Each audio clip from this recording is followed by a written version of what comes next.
Live actors interacting with cartoon characters. Such a rare phenomenon. We've seen the rare occurrences in cinematic history from Mary Poppins to Roger Rabbit and to Cool World. No one talks about that movie.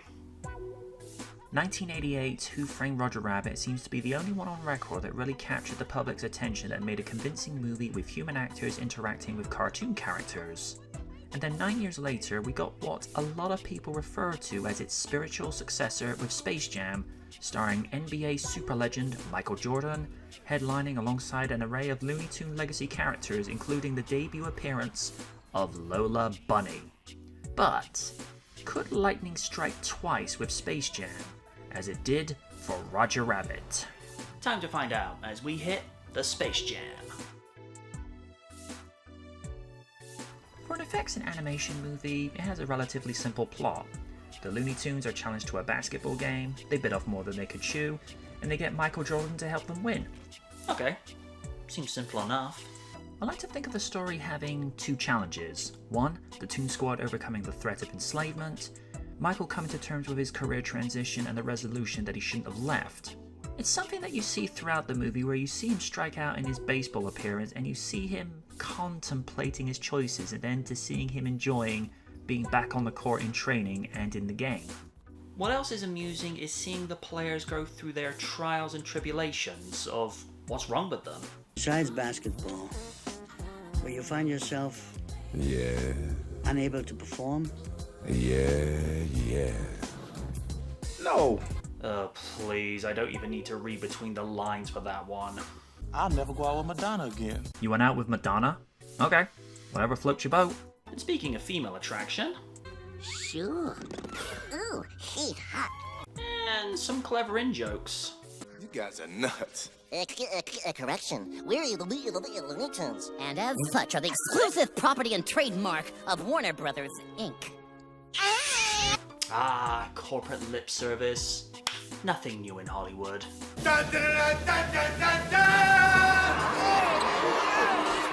Whoa! I didn't know Dan Aykroyd was in this picture! Hey! Whoa. Time out. How do you confuse Dan Aykroyd with Bill Murray? For starters, Aykroyd actually likes doing sequels. Having Bill Murray included within the story just felt weird from a plot perspective, as how do you connect Murray with basketball? It's like Vince McMahon and Common Sense. When you know that Ivan Reitman was one of the producers, you get it. Whenever Reitman did a picture that wasn't Ghostbusters, his alumni cast had cameos. Like Evolution, Dan Aykroyd had a cameo as a senator. Losers! Sorry. Choke artists! Sorry again. But enough of WWE's ratings. The game itself is probably 20 to 30 minutes, and it's probably where most of the fun is to be had. From embarrassing Pound by stealing his shorts and to humorous moments which included a reference to Pulp Fiction and to a fart joke that was telegraphed way before it happened. Ew. oh my. Well, ain't that ironic considering it's that character? I felt like the last scene of the movie with Michael returning to his baseball game and then coming out of retirement for the Chicago Bulls went on for a little longer than it needed to. I think the movie would have been better had he and Stan had just gone to the gym, returned the players their talent, and then cut back to the Looney Tune land to see how the Tunes were now living, now that they're free. That, and I like the idea of Daffy throwing shade as he's often done and just seeing Lola becoming accustomed to her new friends. Okay, I'll be blunt. I'm not going to be overly critical of Michael's acting, or their lack of. Why, you may ask? Because this is not his natural talent. He was brought into this because the studio needed a big name to sell the movie, and who was the biggest player at that time? That's right. Even if you weren't heavily into basketball at the time, you knew who Michael Jordan was. To this day, people still wear Air Jordans from Nike. Ah, Mr. Nedry, it's been a while. Wayne Knight, no relation, does well at being the bumbling and socially awkward character that is the comic effect. Although, in Jurassic Park he was just a gluttonous and greedy corporate saboteur. For the little screen time Teresa has, she does well with what she's given, being Michael's wife and the coach to her son's baseball team. Again, like Teresa Randall, Barry appears very briefly at the beginning and is based on Michael Jordan's real father, who died after he saw his son's last basketball game before his retirement. A handful of NBA players make appearances as themselves, and like with Jordan, I'm not going to be too critical as acting is not their strong suit. If it had been a case of they had transitioned from basketball to acting and had done it for years, then okay, you'd be validated in being critical of their performance. Bugs Bunny is a character that is synonymous with animation as much as Mickey Mouse or as Sonic the Hedgehog to video games. West captures Bugs' snark and wit perfectly, along with the essence of Elmer Fudd. It doesn't matter what generation it is, Daffy Duck is always the fall guy and the butt of the jokes. And this movie is no different, and Baker does a masterful job of channeling Daffy and with the zaniness of Taz.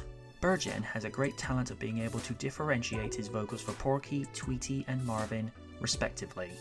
Here's another casting choice that was selected wisely, as, like his other cast members, this voice actor is able to play each character with their recognizable voices without being able to tell that it's one actor doing these roles. You know this voice actor's work as Brain from Pinky and the Brain, Sleet from 1999 Sonic Underground, and more iconically, as Dr. Egon Spengler from The Real Ghostbusters and its sequel series, Extreme Ghostbusters, where he acts as a mentor to a new team. His role as Pepe Le Pew is not used as extensively as the rest of his castmates, but he captures Pepe's voice perfectly. This performance is just one of many that this voice actress has provided over her career. You know her as Janine Melnitz from The Real Ghostbusters, Phil and Lil from Rugrats, Linka from Captain Planet and the Planeteers, and my most favoured, and most likely others as well, Princess Sally Alicia Acorn from Sonic the Hedgehog, also known as Sat AM. In this, she's essentially using her Sally Acorn voice as Sonic had wrapped up production around this time. She adds a sultry spin to it, which is very appealing to Bugs. DeVito appears as the only celebrity voice actor, and he does what you'd expect a disgruntled character would be by Danny DeVito.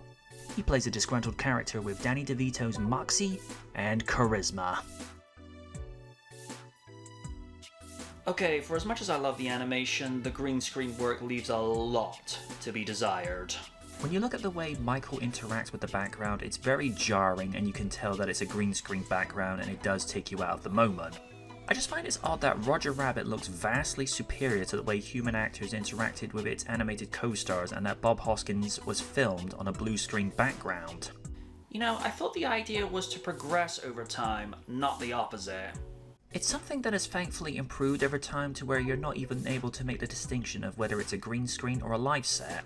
If you look at any MCU movie, Batman v Superman, and even Ghostbusters 3 have decent chroma key backgrounds. Plus, Ghostbusters 3 only had a budget of $75 million. And of course, I would be very remiss if I didn't highlight the great Corey Coleman, who worked on the movie as an animator for effects animation. I think he added the shadow animation for Lola Bunny. So yeah, when I look back at this, effects are a bit of a mixed bag. And I'm being generous with that.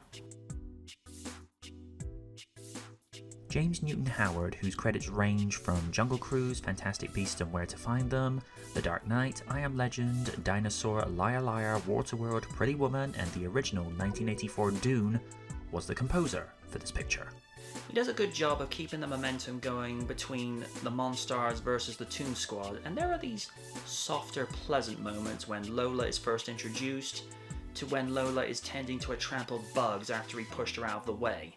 This movie also boasted what is considered one of the best soundtracks, with a range of songs from Seal, Fly Like an Eagle, Coolio, You're a Winner, Be Real, Busta Rhymes, Coolio, LL Cool J, and Method Man, Hit 'Em High, Monica, For You I Will, Chris Rock and Barry White, Basketball Jones, to name but a few. Where the artist's tracks are placed within the movie do actually help to enhance the scenes, especially Fly Like an Eagle, where you see Michael getting his groove back from his absence from the court, which is never really specified how long he's been retired. Basketball Jones is done for comedic effect, where you see the likes of Charles Barkley, Patrick Ewing and others trying to process what's happened to them, from Barkley being outdone by a girl on a court to the other players being medically tested. This soundtrack came out at what was considered the golden age of R&B, and quarter of a century on, these tracks still hold up. I'm quite partial towards Monica and Seal. They're my go-tos with that album. Space Jam took $250.2 million off a budget of $80 million. Put in 26 years of inflation and its takings now would be $454.4 million. Roger Ebert had this to say. Ebert gave the film 3.5 stars and noted, Space Jam is a happy marriage of good ideas. 3 films for the price of 1, giving us a comic treatment of the career adventures of Michael Jordan, crossed with a Looney Tunes cartoon and some showbiz warfare. The result is a delightful family movie in the best sense, which means the adults will enjoy it too. A sequel was planned as early as 1996 with Michael Jordan being brought in again, but did not agree to a sequel. It took nearly 20 years later for the sequel to be developed that would star LeBron James, that would be Space Jam, a new legacy that would take place in 2021 that would tease Jordan with a cameo, but not what you would expect, and it eventually turned out to be Michael B. Jordan. KATH SOUCIE was originally approached to reprise her role as Lola Bunny, but the studio cast Zendaya. Nothing against Zendaya, but she's no Lola. There were talks of Space Jam 3 where it would transition from basketball to wrestling, with The Rock being brought in. Since 1996, the movie has been enjoyed on VHS, Laserdisc, DVD, Blu-ray, and now 4K. I'm MJ Knight, and this was The Space Jam.